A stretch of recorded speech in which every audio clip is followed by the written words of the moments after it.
Hello সবাইকে, এটি হচ্ছে চাকমা সম্প্রদায়ের একটি বিয়ে। চাকমা সম্প্রদায়ের বিয়েতে কি কি নিয়ম থাকে সবগুলোই দেখাবো আজকের ভিডিও। জীবনে প্রথমবার এই বিয়েতে এসে মাটিতে বসে ভাত খেলাম। চলেন বেশি কথা না বলে পুরো ব্লগটা শেয়ার করা যাক।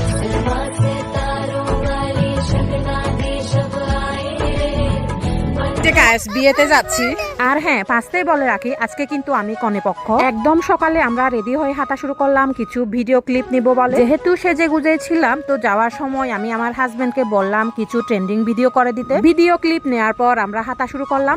আর হ্যাঁ, বিয়ে বাড়ি যাওয়ার সময় এই জিনিসটা আমার কাছে খুবই ভালো লেগেছে। গ্রামে সবাই মিলেমিশে কাজ করে, আর এই শুকরের মাংসগুলো কিন্তু বিয়ে বাড়ির জন্য রেডি করা হচ্ছে। সাধারণত শহরের বিয়েতে কিন্তু এই কাজগুলি ডেকোরেশনই করে থাকে। এরপর আমরা একেবারে সোজা বিয়ে বাড়ি হাঁটা শুরু করলাম। ফাইনালি আমরা বিয়ে বাড়ি পৌঁছে গেলাম। অনেকেই আমাকে প্রশ্ন করেন, আপু জামাই কই? জামাইকে তো দেখলাম না। আমাদের চাকমা সম্প্রদায়ের বিয়েতে কিন্তু জামাই বাড়ির লোকজন সাজিয়ে গুজিয়ে কিন্তু আমাদের বউকে নিয়ে যায়। এটা একটা নিয়মের মধ্যে পড়ে। আমরা যখনই পৌঁছালাম জামাই বাড়ির লোকজন কিন্তু তখনও আসেনি, বউকে কিন্তু তখনও সাজানো হয়নি। বিয়ে বাড়িতে পৌঁছেই দেন চলে গেলাম একেবারে রান্নাঘরের দিকে। রান্না কিন্তু অর্ধেক কমপ্লিট। এই যে কথা বলতে বলতে জামাই বাড়ির লোকজন এসে হাজির। এটা যেটা দেখতে পাচ্ছেন, এটাকে আমরা চাকমা ভাষায় ফুলবারেং বলি, আবার অনেকে ফুলবারেংও বলে থাকেন। এটা কিন্তু জামাইয়ের বোনকে অবশ্যই ক্যারি করতে হবে, এটাও কিন্তু নিয়মের মধ্যেই পড়ে। আর ফুলবারেং এর ভেতরে কিন্তু বউয়ের যাবতীয় পোশাক আশাক, সোনাদানা, জুতা সবকিছুই থাকে। এরপর বউয়ের পক্ষ থেকে জামাই বাড়ির লোকজনকে খাবার পানি দেওয়া হয়। এই নিয়মটা আমি প্রথম দেখলাম, জামাইয়ের বাড়ি থেকে ভাত এনে দেওয়া। যাই হোক, জামাই বাড়ির লোকজন কিছুক্ষণ রেস্ট নেওয়ার পর এরপর বউয়ের বাড়ির পক্ষ থেকে কিছু হালকা নাস্তা দেওয়া হয়। মাঝখানে যিনি আছেন উনাকে কিন্তু আমরা সাবালা বলে থাকি, আবার উনাকে সামালকও বলে থাকেন। উনি জামাই বউয়ের যাবতীয় কার্যক্রম সম্পাদন করেন। এবার বড়দের সবার আশীর্বাদ নিয়ে বউকে সাজানো শুরু করা হবে। এরপর দুপুর 12টা বাজার আগে বউকে কিছু খাইয়ে দিতে হবে,